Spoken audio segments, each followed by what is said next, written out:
Welcome back to the Deep Dive, the show where we take a complex pile of information, a stack of sources, articles, research notes, and, well, we distill it all into pure, fascinating knowledge. And today we are really getting into one of the big ones. We are. We're not just visiting a destination. We're trying to unearth an enigma that has, captivated the world for over a century. We are peeling back the moss and the mystery of the legendary Inca citadel. We're talking about Machu Picchu, Yeah. and it is so much more than just a picture on a postcard.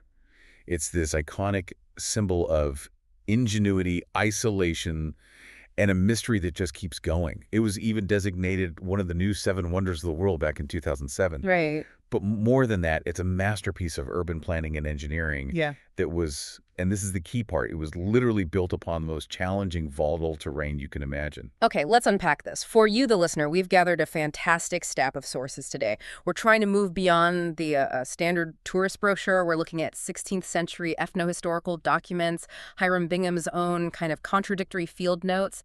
We've also got modern archaeological reports, detailed geological studies, and this is critical, cutting-edge radiocarbon dating that is forcing historians to redraw their timelines. Exactly. Our mission today is pretty clear. We want to move past that romanticized idea of the lost city of the Incas and really understand the facts, the why and the how behind this site's creation and, its surprisingly brief life. We are diving into its contested chronology, the brilliant structural engineering that really defies both gravity and geology. And the intense, continuous modern challenge of preserving this vast historic sanctuary. And just to situate ourselves, because the location is everything here, we are focusing on a 15th century Inca yacta. Right, and the Quechua term, yacta, it isn't just a city. It refers to a specialized settlement, maybe even a sacred center. It's situated in the eastern cordillera of southern Peru, sitting at a truly breathtaking 2,430 meters. That's roughly 7,970 feet above a deep canyon carved by the Urubamba River. I mean, that altitude alone represents a triumph of logistics, let alone the complex city they built there. Sure. Exactly. The location wasn't just impressive. It was immediately part of the political statement of imperial power. So we need to dissect not just the stones and the architecture, but the people who lived there, the rituals they performed, and the whole political context that allowed such a marvel to exist for a brief but spectacular moment in the Inca Empire.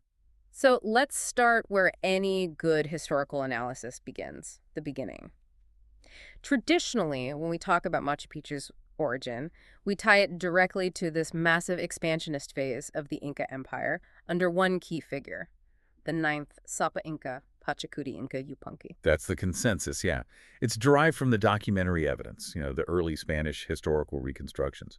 These models place the start of construction around 1450, which is roughly a decade after Pachacuti's takeover and the rapid expansion of the empire. Right. The theory long held that he ordered this seasonal royal retreat, or maybe an estate, after his successful conquest of the middle and lower Urubamba region. The idea was that it was meant to be a prestigious destination for his court. And the work was thought to have maybe continued under his son. Potentially, yes, under his successor, Tupac Inca Yupanqui. That seemed like a neat and tidy narrative, an imperial villa built by the emperor who conquered the territory.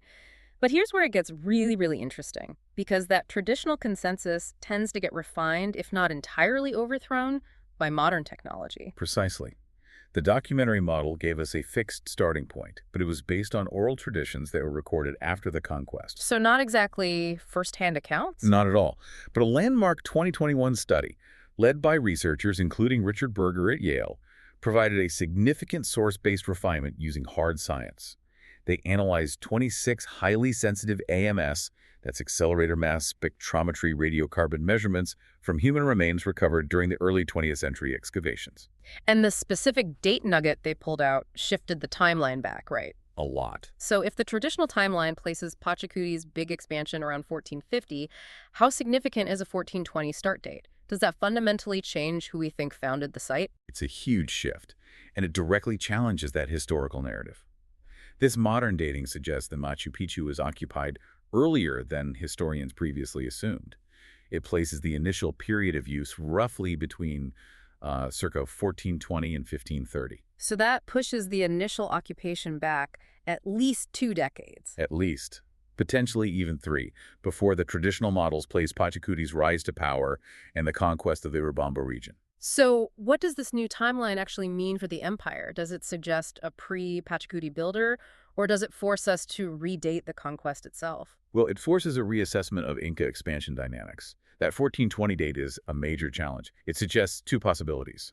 Either the construction and use of the site began before Pachacuti became the dominant unifying So force. maybe it started as a smaller regional site that he later expanded? That's one idea. Or, and this is maybe more likely, the military conquest of the Urubamba Valley that fueled Pachacuti's rise just happened much earlier in his career than we previously modeled. So either way, the Inca were there earlier than the Spanish recorded histories let on. Exactly. It refines our understanding of Inca imperial timing, showing their reach was established earlier. And yet, for such a monumental, logistically insane project, it had a surprisingly brief existence. Only about 80 years of active imperial use. It was a spectacular but very short-lived endeavor. The abandonment context is tragic and swift. It happened sometime between 1532 and 1565. Right in the middle of the Spanish conquest. It was. And while the collapse of formal Inca rule certainly played a role, the sources suggest that the rapid spread of diseases introduced by Europeans, specifically smallpox, may have decimated the support population before the Spanish military ever even arrived in the immediate area. So the site just couldn't sustain itself. It couldn't. The political structure crumbled, its necessary labor force vanished, and because the site was so high up and logistically challenging, it just never became a target for the Spanish in the way Cusco or other major cities did. That explains why it became a lost city. Not because the Spanish destroyed it, but because the people who ran it died or dispersed, leaving it to the jungle. Precisely. It was lost to history, but, and this is an important point, it was never lost to the local Quechua families who maintained small settlements there. Which brings us to a major point of confusion for tourists and scholars alike. The name. We all call it Machu Picchu, but what does that name actually signify? And was that the original name the Inca used? Let's unpack that. The etymology is pretty straightforward in the Quechua language. Machu means old, or old person, while Huayna, often spelled Huyana, means young. And Picchu. Picchu translates to peak, summit, or maybe pyramid. So the common name, Machu Picchu, translates literally to old mountain or old peak, referring to the specific mountain saddle on which the settlement sits. And the smaller, pointy peak next to it is Huayna Picchu. The young peak. Exactly. But there's a major naming controversy swirling around here based on recent historical findings that suggest we might be calling the site by the wrong name entirely. Absolutely. The same 2021 research that refined the chronology also provided some really strong ethno-historical evidence. Researchers reviewed late 16th century documents and found consistent references from indigenous individuals who mentioned returning to Huayna Picchu. Referring to the main settlement, not just the little peak. Exactly, they were referring to the main settlement. It seems the site may have been named for that smaller, more visually distinctive peak, or perhaps it was just called Picchu, the peak. So if local Quechua speakers knew it as Huayna Picchu or simply Picchu, how did the entire world end up calling it Machu Picchu? That association and the resulting international cementing of the name Machu Picchu stems almost entirely from Hiram Bingham's 1911 publications and his subsequent narrative. Even though he acknowledged the local names for both peaks, his field notes, his early maps, and especially his later best-selling book, they all popularized the name Machu Picchu globally. It seems like a classic case of the narrative of the scientific discoverer overriding local knowledge. It is.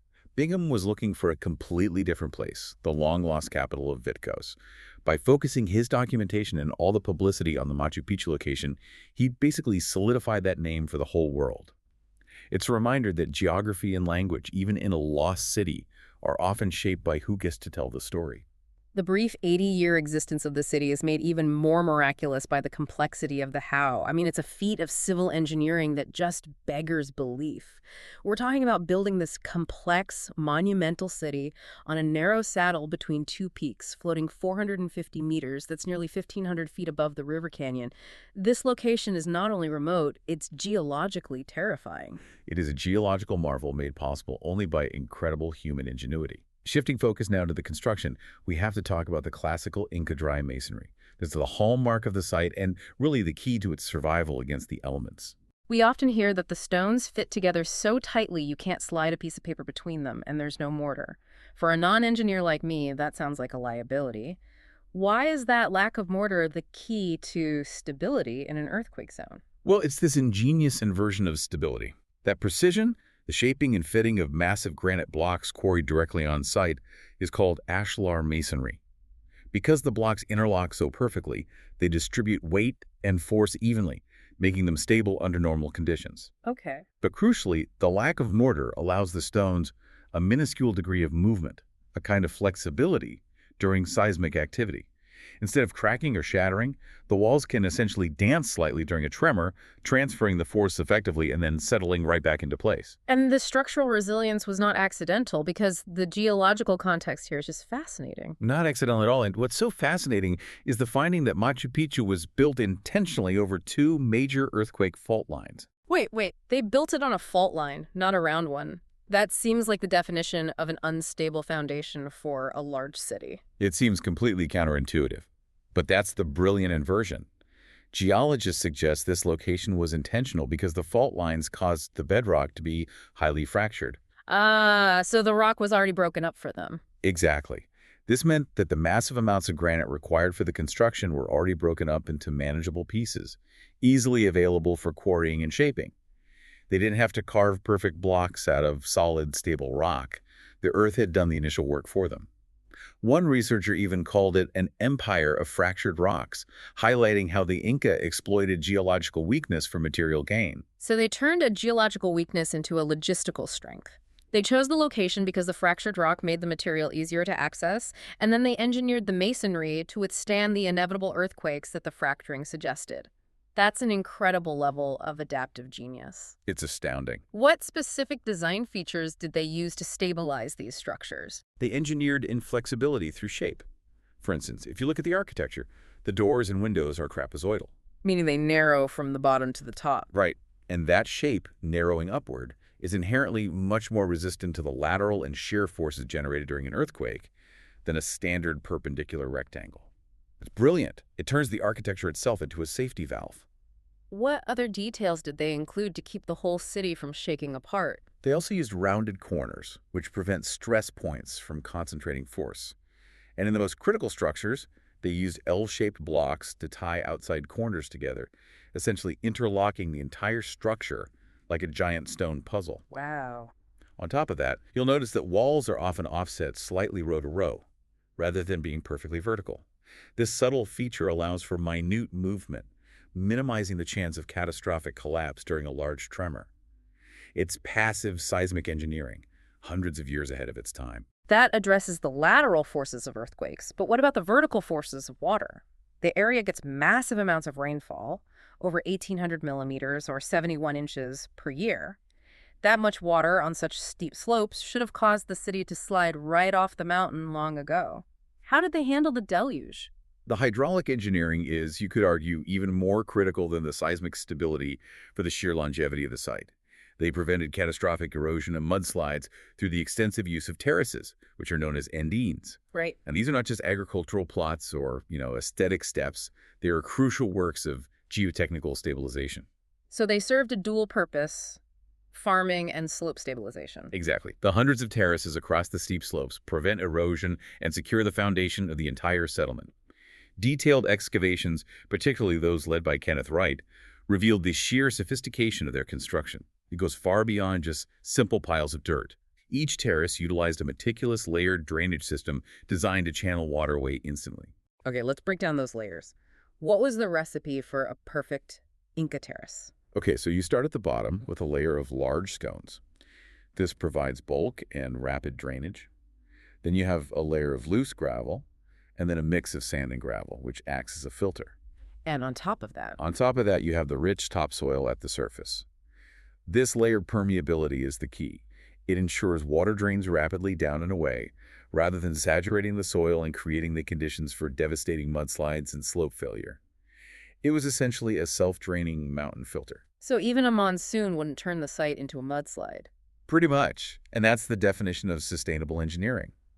What's incredible is that they engineered the stability, and then they went a step further for the farming aspect. How so? The system was so efficient that routine irrigation was generally unnecessary because of the high volume of natural rain. But here's the logistics nugget. Research suggests the rich topsoil found on the terraces was likely imported from the Urubamba Valley floor. Wait, so they moved a mountain of rock to stabilize the slopes, and then they imported tons of dirt just to grow crops. That really confirms this was a project of, like, unlimited imperial budget and political will. Absolutely. It wasn't a casual settlement. It was a meticulously planned imperial retreat designed to be perfect from the geology up. And the same layering techniques, slightly modified, were used underneath the main city center to protect the structures from flooding and instability. The entire urban area was laced with canals and water reserves, all for water management and erosion control. Despite being so geographically isolated, it wasn't disconnected. You mentioned earlier the evidence of long-distance trade. How do we know they weren't just living off their terraces? We know because of artifacts that originate far, far away. For example, obsidian nodules found at the site have been chemically traced back to distant sources, either Titicaca or Chivay. This confirms active trade, connecting this remote retreat to the extensive pre-Hispanic exchange networks. And of course, the principal approach to the settlement was always via the Inca trail system, the Kapaknian. Yes, and for anyone who might not be familiar, the Copacabana was this extensive, multi-thousand-mile highway network built by the Inca, stretching across the entire empire, from Ecuador down to Chile and Argentina. Machu Picchu was deliberately connected to this central artery, especially through the monumental Intipunku, the Sun Gate. So it was isolated by altitude but intentionally linked by infrastructure. Precisely. Contemporary accounts even noted local maintenance of these paths, which further complicates that old narrative of Machu Picchu being entirely hidden before the Spanish conquest. If we connect this engineering marvel to the people who inhabited it, the story becomes even more interesting. You mentioned skeletal studies have kind of shattered the notion that this was just a simple, homogeneous royal retreat for Pachacuti and his family. And completely, it was a cosmopolitan hub. So who exactly was living and working here during those 80 years of occupation? The estimated permanent population was relatively small, around 750 people. Most served as permanent support staff, known in Inca society as llanoconas. And these were retainer communities. Exactly. They were often taken from conquered or allied regions, specifically to serve the imperial elite. They were essentially skilled, non-local labor. And the genetic and forensic analysis actually confirms this diversity. Absolutely. Genome-wide analyses show they possessed incredibly diverse ancestries, including individuals with strong Andean, coastal, Ecuadorian, and even Amazonian lineages. These people lived, reproduced, and were buried together, which suggests a diverse, integrated support staff for the ruler brought in from all corners of the burgeoning empire. It really makes Machu Picchu a microcosm of the Inca Empire. That's a great way to put it. Yeah. It was a consolidation of diverse populations serving the elite. What specific scientific evidence pointed to them being immigrants rather than lifelong locals from that valley? Well, there are two main lines of evidence. First, chemical and isotopic analyses of their bones revealed differing levels of trace elements, suggesting long-term diets characteristic of specific spaced-apart regions, not just the local high-altitude microclimate. Okay, so their bones told a story of where they came from. Right. And second, researchers found osteological markers, including bone damage caused by water parasites that are indigenous to lowland or coastal areas of Peru. This confirms they had spent significant portions of their lives elsewhere before moving to Machu Picchu. And their diets shifted once they arrived at the imperial estate, adapting to the court's preference. Yes. Their previous diets included varying levels of maize, potatoes, grains, legumes, and fish, depending on where they came from. But the analysis of their short-term diet just prior to death, after they had moved to Machu Picchu, showed a significant shift toward a heavily corn-centric diet. This confirms they adapted their food intake to what was likely supplied and favored by the Inca elite at the retreat. Let's talk about their work. Being support staff for royalty sounds easier than hauling stones in the Midas system. But what did the archaeology actually tell us about their physical health and daily labor? The archaeology strongly supports the royal support staff theory. Most of the skeletal remains found at the site show lower levels of degenerative conditions like arthritis and significantly fewer severe bone fractures compared to individuals found in other parts of the Inca Empire. That's a huge contrast. It is. When researchers look at Inca individuals who performed heavy physical labor, like the forced mita workers, or those who served in the military, their skeletons show massive wear and tear, consistent with years of taxing physical stress. But not at Machu Picchu. Not really. The residents of Machu Picchu generally lived less physically demanding lives, suggesting their role was focused on specialized tasks, administration, and support services, rather than heavy construction or large-scale farming. Beyond people, the sources mention animals, including those imported for specific purposes. This again highlights the incredible logistics involved. Indeed. Many animal bones recovered belong to llamas and alpacas. Now, these camelids naturally live at much higher altitudes, closer to 4,000 meters in the Puna region. They were deliberately brought down to the 2,400-meter elevation of Machu Picchu. And they were essential resources. Essential, imported for meat, transport, and their high-quality pelts. And what about the ubiquitous guinea pigs? They seem to have served a ritual function. Guinea pigs were found in special tomb caves, which suggests their use in funerary rituals, a common practice across the Inca Empire. Interestingly, 6 dogs were also recovered, and their careful placement near human remains suggests they were cherished companion animals of the dead, which really adds some texture to the daily lives of these retainers. Going back to agriculture for a moment, Yeah. we established that they imported the topsoil, but they also had 750 mouths to feed. How much farming did they actually manage on those magnificent terraces? The total cultivated terrace farming area only accounted for about 4.9 hectares, or just 12 acres. That's not a lot. Not at all. While they grew staple crops like corn and potatoes, soil and yield studies confirmed this amount was fundamentally insufficient to support a population of 750 people year-round. This is a critical piece of evidence. It confirms the suggestion that Machu Picchu could not possibly be a self-sustaining city. Its food supply had to be constantly imported. Reliably and constantly from surrounding valleys and farther afield, reinforcing its profile as a specialized seasonal royal retreat entirely dependent on the empire's highly efficient logistical network. Finally, what about rituals? Was this a place of massive human sacrifice, like we sometimes hear about with other major Inca sites? Well, while human sacrifice, specifically the Capacocha ritual, which often involved children, was practiced at major huacas or sacred places high up in the Andes, there is little direct archaeological evidence for it at Machu Picchu. Why do you think that is? It may be because of its function as a retreat rather than a primary administrative center. Instead, the evidence points strongly toward frequent and extensive animal offerings. What kind of animal offerings? Primarily camelids, llamas, and alpacas. Their remains have been documented near the Temple of the Condor and adjacent caves, often associated with funerary or general ceremonial purposes. The focus here seems to have been more on solar rituals, ancestor veneration, and agricultural requests, rather than those severe imperial Capacocha sacrifices. The architecture itself seems to reinforce that specialized ceremonial and religious function of the site. The urban layout is highly ordered, right? It's deliberately split into 2 halves. It is. You have the upper town, Hanan, which was dedicated to the religious and ceremonial activities, and then the lower town, Hurin, which contained residences, storehouses, and workshops. These are all arranged around the main square and structured into those trapezoidal compounds called conchas. Let's focus on the upper town and its most significant structure, the Torion, or Temple of the Sun. This semicircular structure is built right among these massive, naturally occurring granite blocks. The Torion is magnificent. It's a direct spiritual echo of the Coricancha, the main temple of the sun in Cusco, because of its parabolic enclosure wall. It's built with the site's finest ashlar masonry, which we discussed earlier, signifying its immense spiritual importance. The base of the structure uses the natural bedrock, which is carved with steps and platforms, creating a cave-like space sometimes interpreted as the royal mausoleum. And the upper chamber clearly had an astronomical function, but maybe not in the way we might imagine a modern observatory. Exactly. The upper chamber features a Z-shaped altar rock and a distinct system of 3 openings, eastern, southeastern, and northern. Archaeoastronomical studies have shown that while the Torion was not a highly precise astronomical instrument for, say, predictive calculations, it certainly incorporated solar orientations for essential ritual purposes. So it was less about science and more about making a spiritual connection visible. That's a good way to put it.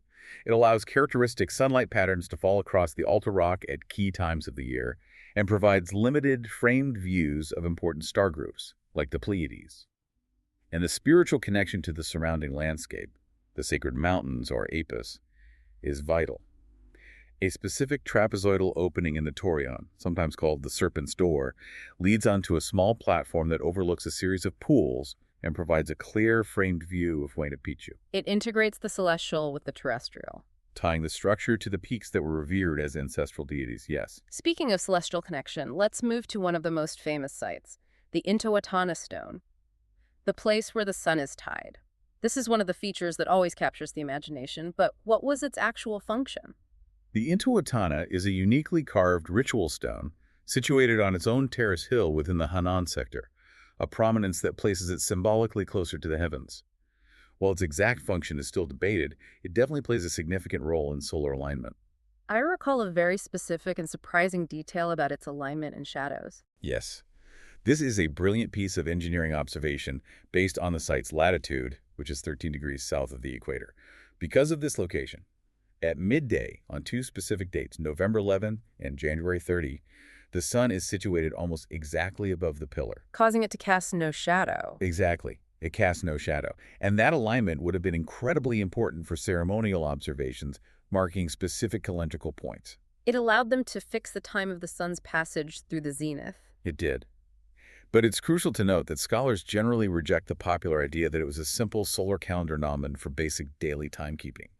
Its primary purpose was far deeper, likely for horizontal solar observations and holding profound symbolic significance, visually aligning with sacred peaks like Veronica, Salcantay, and Huayna Picchu. So if the Taurion focuses on the Pleiades and general solar ritual, and the Intihuatana focuses on shadowless days, where do we find the most precise solar observatory? That brings us to Inti Maché, or the Sun Cave, a specialized structure located on the eastern side of Machu Picchu. Architecturally, this structure contains some of the finest masonry found in the entire Inca Empire. The precision of the stonework here is exceptional, even by Inca standards. What makes its windows so specialized? That unique, tunnel-like window is engineered so that sunlight enters the cave interior only for a few days around the December solstice. Which is when the sun reaches its lowest arc in the southern hemisphere. Right. This precise alignment suggests it functioned explicitly as a solar observatory linked to the Capac Rami, or the Royal Feast of the Sun. This sounds like a festival of major social and political importance. It was crucial. The Capac Rami was a critical festival where noble boys were initiated into manhood through an ear-piercing ritual. Historical sources suggest the ritual involved the initiates watching the sunrise from inside the cave, marking their transition as the sun aligned perfectly with the structure. Wow, that underscores the ceremonial gravity of this particular structure.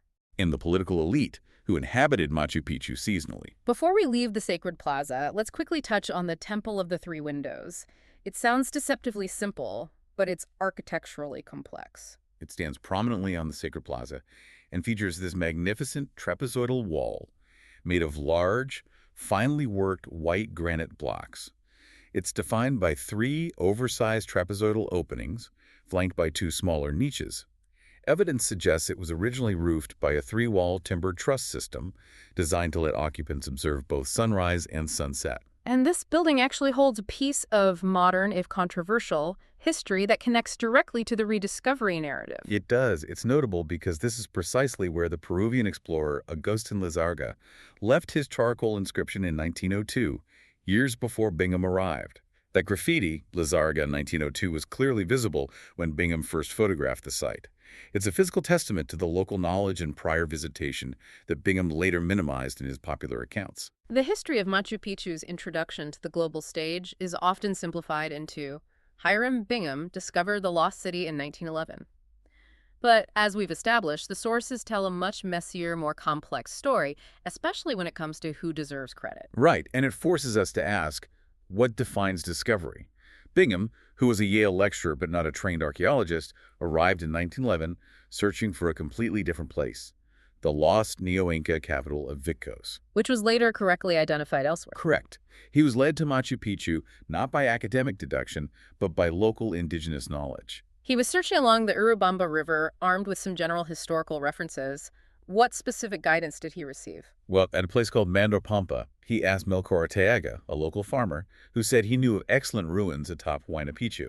The next day, July 24, 1911, Arteaga led Bingham up. They found a small hut occupied by a Quechua couple, Richarte and Alvarez, who were actively farming the cleared Inca terraces. So it wasn't exactly abandoned. Not at all. And it was Ricart's 11-year-old son, Pablito, who actually led Bingham along the ridge to the main ruins. So he was guided to a site that was actively being farmed by local families who were well aware of its existence. That's already a huge blow to the whole lost city narrative. And that's compounded by the previous visitation we just discussed. Agustin Lizarraga had visited in 1902 and left his inscription. In Bingham's own pocket field journal, he initially noted, Agustin Lizarraga is discoverer of Machu Picchu. He wrote that down himself. He did. The initial documentation clearly acknowledged the local and previous Peruvian exploration. But the narrative changed over time, didn't it? Bingham's later writings downplayed Lizarraga and the local farmers. Significantly, while Bingham initially acknowledged Lizarraga in his early writings, like Inca Land in 1922, he gradually minimized his role, focusing instead on the scientific importance of his own documentation. By his final, famous version, Lost City of the Incas in 1952, he had adopted the position that he was the scientific discoverer. Claiming it was so overgrown he couldn't even see it at first. Exactly. He essentially argued that his expedition, sponsored by Yale and National Geographic, was the one that brought the ruins to international scientific attention, making him the rightful discoverer in a global sense. The controversy didn't stop with the name and the credit. It escalated dramatically when Bingham started his full-scale excavations between 1912 and 1915. He removed thousands of items, knives, jewelry, human bones, shipping them to Yale under the guise of an 18-month study period. That sounds suspiciously convenient for Yale. It was a complex legal gray area, but you have to remember the context. Bingham was operating under the 1852 Civil Code of Peru, and that law stated that the discoverer of antiquities not on private land was entitled to a share of the fines. So he was technically adhering to that. Technically. Yeah. He signed agreements to take the artifacts for an 18-month study period. So he wasn't technically smuggling, but he was exploiting a system that favored the Western discoverer and using the lack of infrastructure in Peru as justification to keep the items indefinitely. Exactly. That 18-month study period stretched for nearly a century. Yale kept the artifacts, citing Peru's lack of infrastructure, and the removal included thousands of items: ceramic vessels, silver statues, jewelry, human bones, and a set of 15th century ceremonial knives made from bismuth bronze, which are historically significant as the earliest known artifacts with this specific alloy. This provoked an intense local and cultural fight in Peru, accusing Bingham of cultural malpractice despite his adherence to the letter of the old law. How long did it take for those protests to really gain international traction? It took decades. Local coalitions formed almost immediately, but the dispute gained major international steam in the early 2000s. The Peruvian government launched legal battles, demanding the return of all materials. The pressure became intense, evolving from a simple legal claim into a major international cultural heritage fight. And the matter was resolved officially only about a decade ago. Correct. After years of intense legal and cultural pressure, Yale finally acknowledged Peru's clear title to all the objects in 2007. The agreement stipulated Yale would share rights only in the research collection, part of which would remain there for continuing study. And the final batch was returned when? The final batch of thousands of artifacts was delivered in November 2012. They are now permanently exhibited at the Machu Picchu Museum Casa Concha in Cusco, securing them within their cultural homeland. Fast forward to today, the challenge isn't rediscovery or ownership, it's preservation against overwhelming popularity. What's the scale of modern tourism pressure, and how is it impacting the site? The pressure is immense. Machu Picchu is Peru's most visited international destination. We're talking well over 1.5 million visitors annually as of 2024.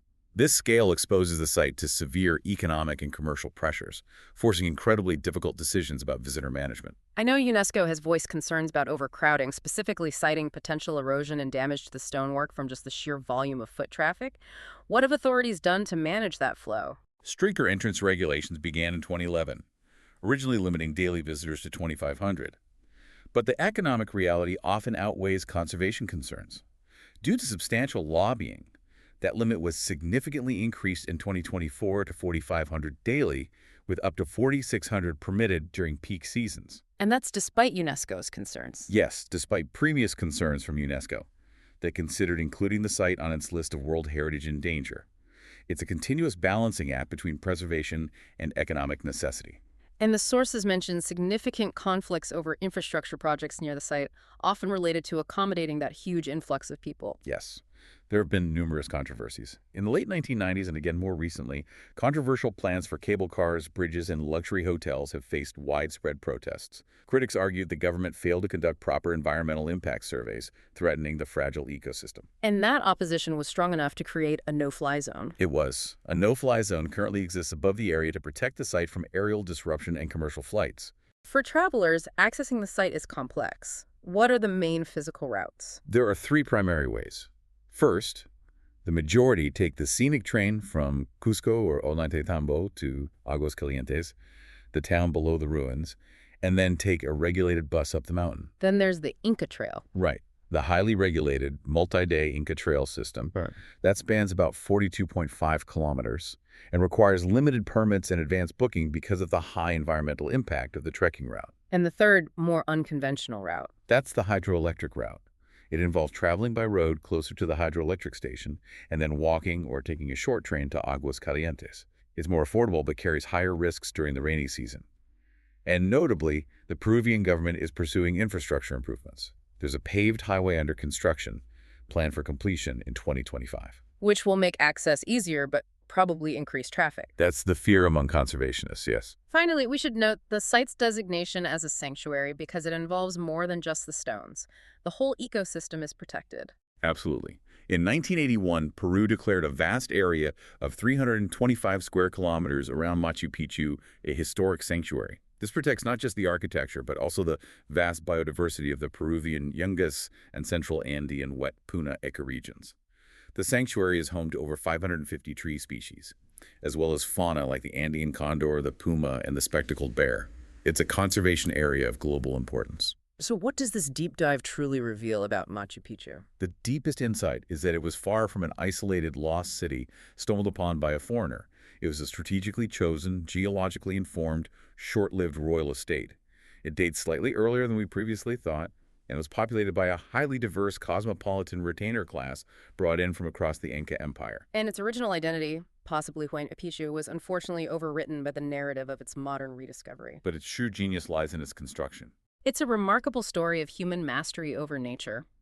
We learned that the Inca intentionally located their city on major fault lines, not out of foolishness, but to gain easier access to materials, turning a geological weakness into a massive logistical strength. And then they stabilized the whole structure using unparalleled dry masonry techniques, trapezoidal shapes to resist shear forces, and those elaborate multi-layered hydraulic systems that prevented the mountain from washing away. The lessons in adaptive, sustainable engineering and water management are profound, particularly given the challenges we face today in volatile environments. Which leaves us with this provocative thought for you to mull over. Given that the Inca intentionally located their city on fault lines for building stability and material accessibility, exploiting what we would call a risk, what assumptions might we still be making about lost ancient cities, and what essential lessons about sustainable adaptive engineering might remain buried beneath the moss and topsoil? Think about the genius required to solve problems that way, using the land instead of fighting it. Thank you for joining us on this deep dive. We'll see you next time.